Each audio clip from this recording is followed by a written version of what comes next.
As artists, sometimes we are called to use our creativity to make a difference, through music, through photography, or through film. And sometimes we're lucky enough to combine a multitude of our talents to create a project that will make an everlasting impact. My guest today, Rachel Myers, an award-winning filmmaker, had an idea, and that idea turned into something that reminds us of one of the greatest qualities that we can possess as a human: kindness. You're listening to We Need to Talk. So you got something to say that is on your mind. We need to talk about it.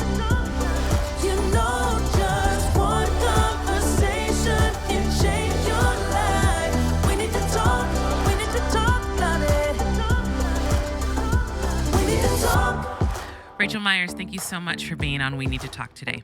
Hello, it's such a delight to be here and to get to be part of your show. I'm really tremendously honored and so thrilled that our movie is going to be screening at Tribeca Film Festival and that we get the time to talk about what it's about and the background of the project. Absolutely. And I love when people use their gifts to make a difference and showcase an important message. And I especially love it when they do that with art. And that's what you're doing with this film. You took on the task of directing a film that's being featured at Tribeca, like you mentioned, called Bourn Kind.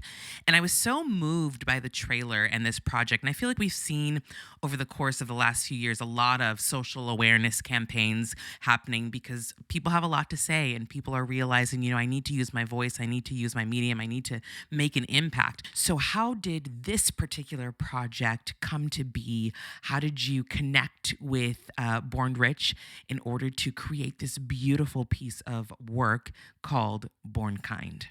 So it started, the backstory, we will rewind. The backstory was early pandemic.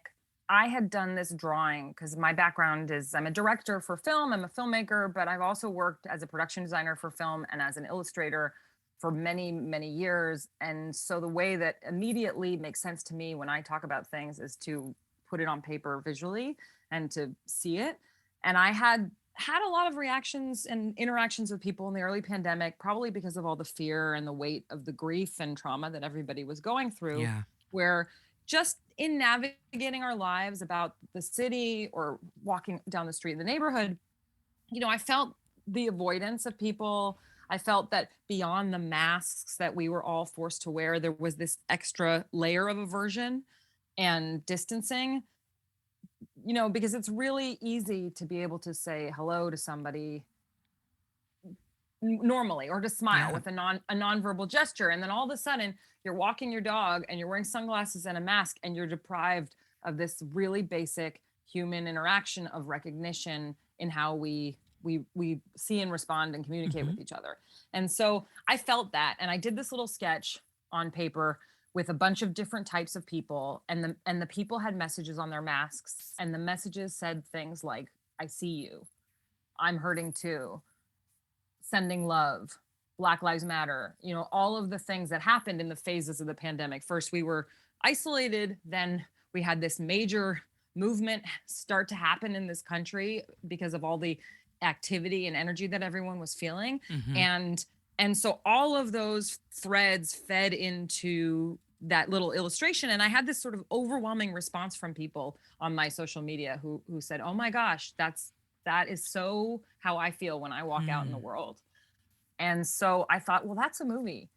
And I wrote a script. Originally, it was going to be a narrative with an actor. And by, the way that the cosmos work, people appear in your life at the right time. And through the Black Jewish Entertainment Alliance, Bourn and I connected. His name is Rich Ingram, as his real name, his artist name is Bourn Rich, and became friends. And I had written this character, and all of a sudden here was the man who took this sketch of this idea. A script is just like an outline, and it animated it into something real. And I talked to him about the project, and I said, would you play this part?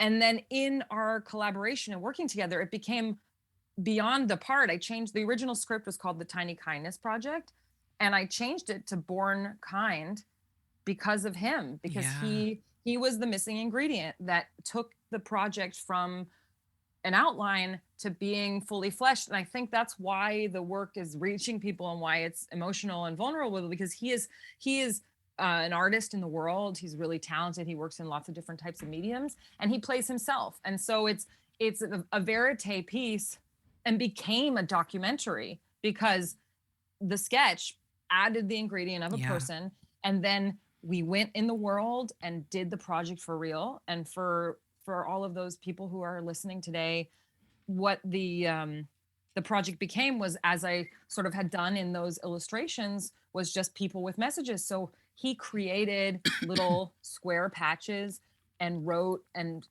like, painted them with different things that people are, blessings, love, family, connection.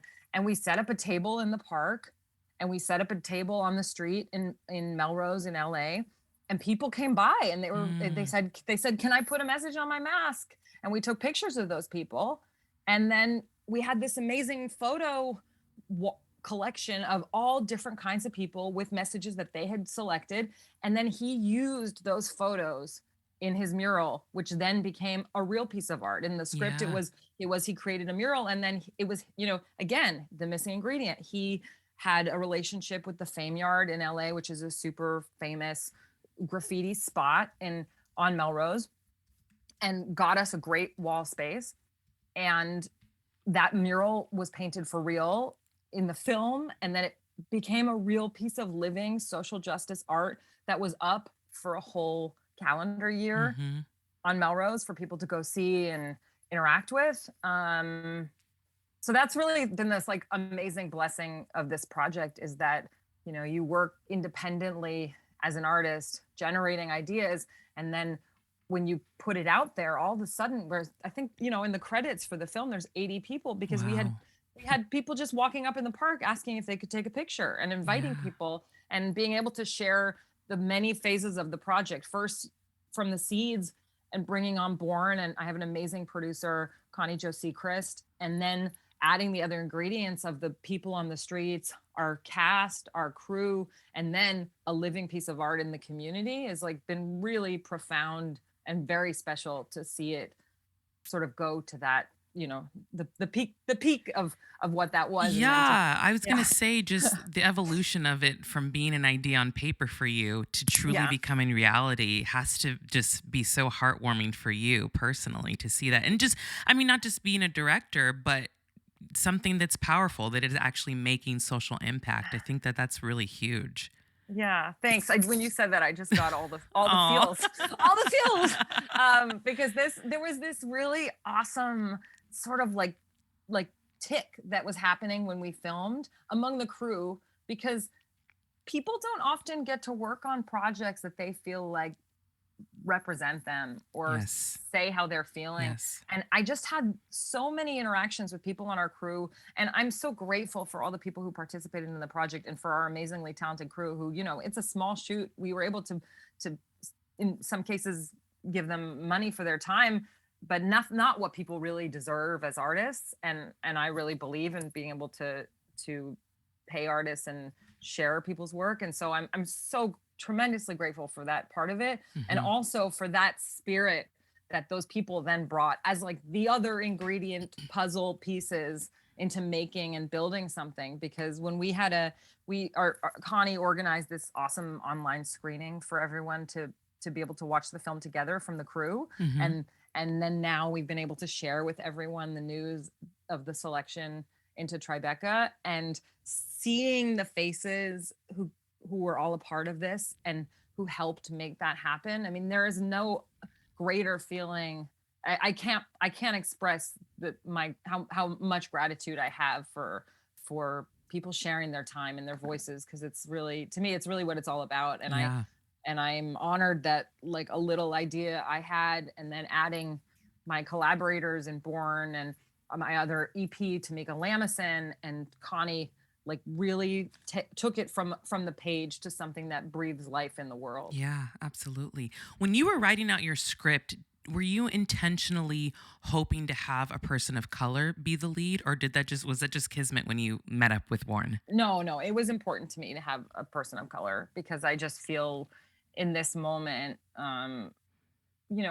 America is a real mix of people, and Yeah. I think we're having a moment of cultural reckoning about identity in this country, and reconciling different disparate parts of this country, um, that are of different shades, and what that Hmm. means, and what it means when you walk on the street and someone sees you and they say, oh, I'm going to make a judgment based Yeah. on what I see, based on my view, a lens of the world, to who you are, and I'm going to project that onto my how I interact with you, the opportunities that I give you, the experiences that you will have in your life. And I'm really, an advocate of in my own work and my own identity, like making sure that it is, inclusive of all people, but also like celebrating voices of people who should be front and center, in my opinion, Yeah. in terms of getting playtime, in sharing their work. And Bourn is a Black and Jewish man. That is part of my own identity as a Jewish woman, and also, ethnically, there's some other ambiguous things in my own identity, and that's part of my experience and how I'm treated. And so I feel like it's really important to share that. Yeah, I really love that choice personally, and I love that Bourne is a Black Jewish male, because I think, as and you kind of touched on this a little bit, there is this automatic reaction to Black males just when you see them walking down the street, just regular interactions, passing you on the street, getting in the elevator with you, getting in line with you, and you see a little bit of that in the trailer, kind of people's reaction to him, and I loved it, and that's what struck me, because the assumption there is so common for specifically Black males. And then and you show throughout the trailer just kind of how kindness is infectious. Once somebody receives it, they're like, oh, and it also makes them kind of reflect about themselves. So I know I've only seen the trailer, and I'm excited when I do get to actually see the full film, but do we get to see more of that throughout the film, just that change in people when they realize? Yes. Yeah, exactly. I mean, that's exactly that. And that comes from my own family. I mean, my mother was a public school teacher and principal growing up, and in some of the roughest parts. Originally, she started her career teaching in juvenile hall in downtown LA, and in Portland, when I lived there, she taught to people who were from very, underrepresented communities, and also kids who did not have a lot of money, access, opportunities. Hmm. And so that's a big part of my experience growing up, and seeing her give all the time to try and help bring people up, and bring up those schools, and bring up those readers, and like give opportunities. I mean, our toys were constant and books were disappearing my whole childhood, because we would spend every weekend in my mom's public school helping Yeah. make bulletin boards, and she would take to her kids who didn't have. And she's a real kind person. And when Trump was elected, and it sort of unleashed this fervor of division that was already there, but it gave Yeah. voice to that kind of aggression and animosity that we would see more publicly. I noticed when we started going out in the world, normally she would always make small talk with people, but there was this extra level of, how are you today? Like, you Hmm. look beautiful. Are you having a nice day? Like, really seeing people and engaging and connecting. And I said, Mom, what is going on? And she said, we have to counter this with kindness. Just and that, like, really is Hmm. the MO of how I was raised and how I try to be in the world. And then when I met Todd, and I told him that backstory, he told me a story about how his own mother was waiting in line early in the pandemic, and some guy turned to her and said, back the F up, to her. And that became a line in the film, because Yeah. originally he said back up, and then we used exactly what was said to her, because that was so jarring as a Black woman, that a total stranger in this moment of Yeah. trauma and grief would treat her that way. Yeah. And it's interesting because you would think that something like a pandemic would kind of be a great equalizer for everybody to be on the same plane and realize, hey, we're all going through the same thing. Let's, check ourselves. But it did even more so, even after Trump was elected, to me, I felt like it created even worse of a division for some people, because were saying things like that to each other in lines. Yeah. Yeah. I mean, I try to, in my own life, I try to treat that kind of behavior with empathy. Yeah. That is coming out of place of fear and misunderstanding. Yeah. And that if if when they go low, we go high. Yes, yes. And I just saw a video of Emmanuel Acho, and he said something so beautiful that we know, and this is a common phrase, that hurt people, but that Exactly. we have to start now healing people so that they don't Yeah. continue to hurt people. And Yes. that's what this reminds me of. And I think that that's what is so beautiful. It's like, you know, if somebody is giving you a hard time or they're being rude, you have to understand that there's something else going on there. Yeah. And it Yeah. does take you to be a bigger person to respond in kindness and empathy. 100%. It And my sucks mom, because you want to cuss somebody Yeah. out sometimes if Yeah. they're rude to you. yes, yeah. Give them a piece of it. But like, whenever something happens, and personally in my own life, and I speak negatively about something, I don't feel better for it. I feel better if I try to be positive and Yeah. thoughtful. And so, that was really what the work was about, and it's how I like to conduct myself, and it's very much how Todd is as a person. And I'm glad to be a part of that message. And my mom, again, my mom had said, I think I was telling her about some experience a little while ago, and she's like, don't forget, it's always the dogs who bite and bark the most are the ones who've been kicked and had the hardest time. And Yeah. and so I always think about that with people when Yeah. when you get a little bite, you're like, okay, what's going on? Yeah, for sure. But and just kind of, following up with that, you say that that's a part of your life and you're really trying to make that a pillar for yourself. How have you found kindness show up in your life over the last few years? Unexpectedly, or I guess unexpectedly would be the way I want to know, because I definitely have been surprised by some people's kindness because of the situation that we've all been in together in the last 2 years. I'm never really surprised when some people, go on the attack or the defense, but when Yeah. people are overly kind and really go out of their way, I'm like, wow, I forgot that exists sometimes. So how has that kind of showed its way in your life? Well, I live on a really cute little neighborhood in a sweet street where, when George Floyd happened, I was walking my dog. I feel like walking my dog during the pandemic has been this whole other experience of getting to know the people of my neighborhood in a Yeah, I different bet. way. And it's also changed the character of the neighborhood. And there was a young artist a block away who is really talented, and she spent days doing a chalk portrait of George Floyd on that Mhm. driveway of her parents' house, and she's probably 18 or 19 years old, and it lasted half a year on the driveway.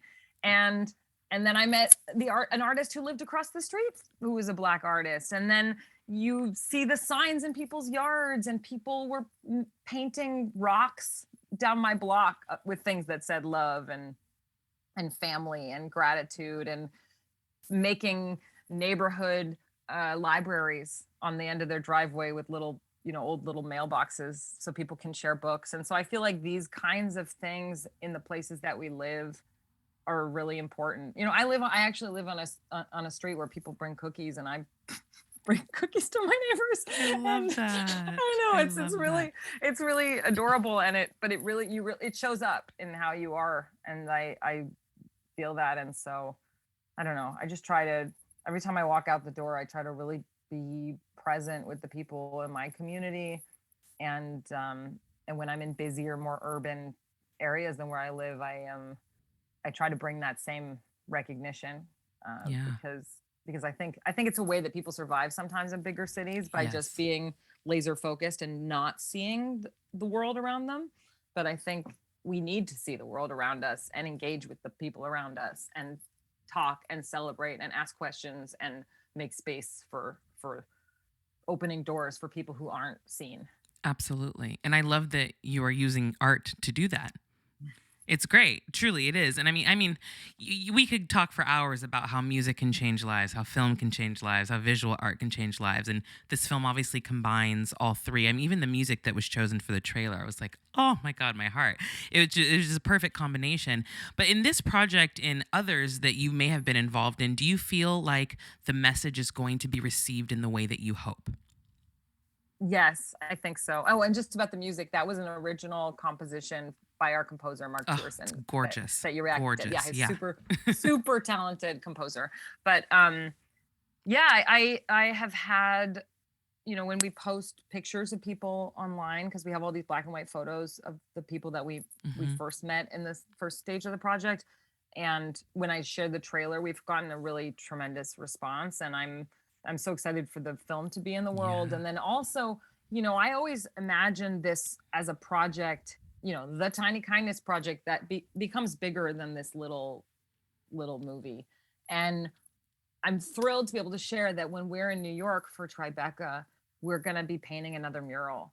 And Amazing. and not only is it just is going to be a mural in connection with the project, it's at a historic site in New York City.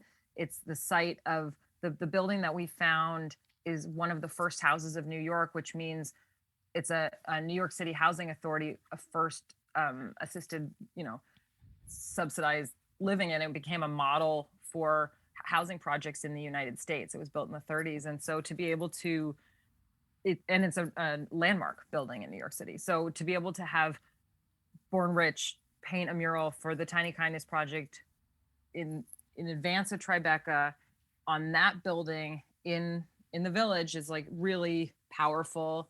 And the New York City Housing Authority doesn't normally give permission for this, but there's a wall that often gets tagged. And when I talked to them about it, they loved the idea of a Black Jewish artist doing a project that celebrates kindness and connection and community on that wall. And that becomes another part of the story. And then interacting with people in New York City.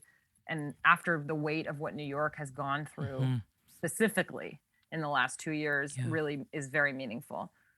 It's definitely going to have a social impact, but I'm curious what that phrase means for you personally. Social impact? Yeah.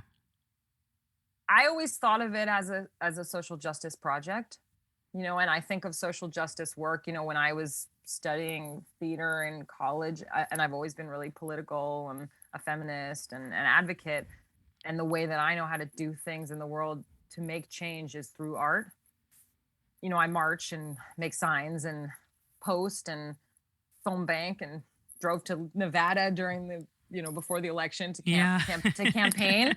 But the thing that I feel like I can do that carries the most weight as an artist is to make work about things that I care about. Yeah. And so, this project, the messaging, and it's art, so you read it as you will, but the undercurrent of the messaging are all of those themes that we've been talking about division, about racism, about this rise in racist attacks, anti-Semitic attacks, violence on our streets, unprovoked incidents, and all of those threads are in the film. I mean, there's a moment in the film where there's a young man who's queer who walks up on the street and he's wearing a pride mask and asks for a message, and that was just a person on the street on Melrose who that was his own mask, and he asked if he could be in the film and be part of it. And I think he had just moved to Los Angeles from the middle of nowhere as a young gay person. And so those kinds of voices, it's my brand and my belief, and I'm really honored that it's there, and that we attracted that, and then it became something in the film. But also there's a Native American man who's in the mural, and he's in the film, and his face is in the mural in LA, and he also was somebody we just met on the street, and he had a copy of the U.S. Constitution in his pocket when we took his photo. And he said he always carries it around with him. And I can't remember his name at this particular moment, but there was just this sort of special radiant energy, and he chose a message that said love for his mask. Wow. Not everybody, obviously, when they're in the arts, chooses to take the path of creating art that will create a social impact. And I get it's not for everybody, but do you think that at some point, artists, whether you're an actor, a singer, director, producer, whatever, sort of has a responsibility to use their platform to speak out or make a difference at some point? Or do you think it's just not for everybody?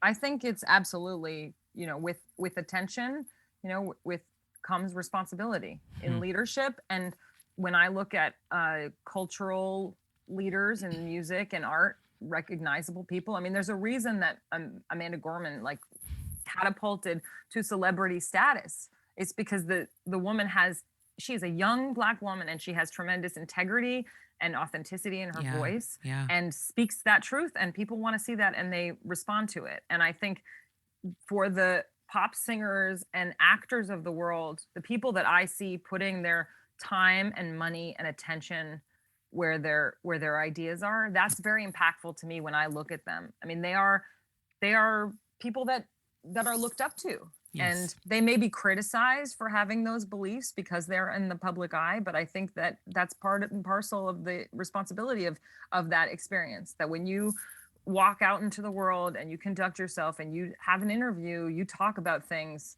that matter. I recently worked on a play in LA with Bryan Cranston and Amy Brenneman, and Amy is this amazing advocate. She's, you know, we became friends during the process, but I see her as an actor on the world, and then I see her out there marching and speaking at the women's march that they just had in LA, and I think that is the way that it should be, and I wish that more people in the public eye would do that, and I admire the ones who do that. Absolutely. For you personally, though, how did you, and maybe you just always were like this, because I kind of was always like this too, but did you ever have to get past the worry of how people may react to the fact that you are vocal about social issues in terms of getting work, in terms of getting into those rooms as a director and an actress?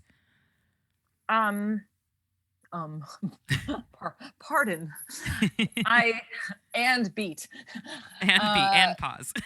I think that the field has changed, and the people that I want to work with are people who care and say the thing that's supposed to be said, and do the thing, and spend their money and use their space to do it. Yeah. And those are the people that I want to work with. And I understand the idea of separating business and politics, but as artists, I don't really see how one can be separated from the other, because you are seen in the world as an artist because of the variety of what you represent as a person.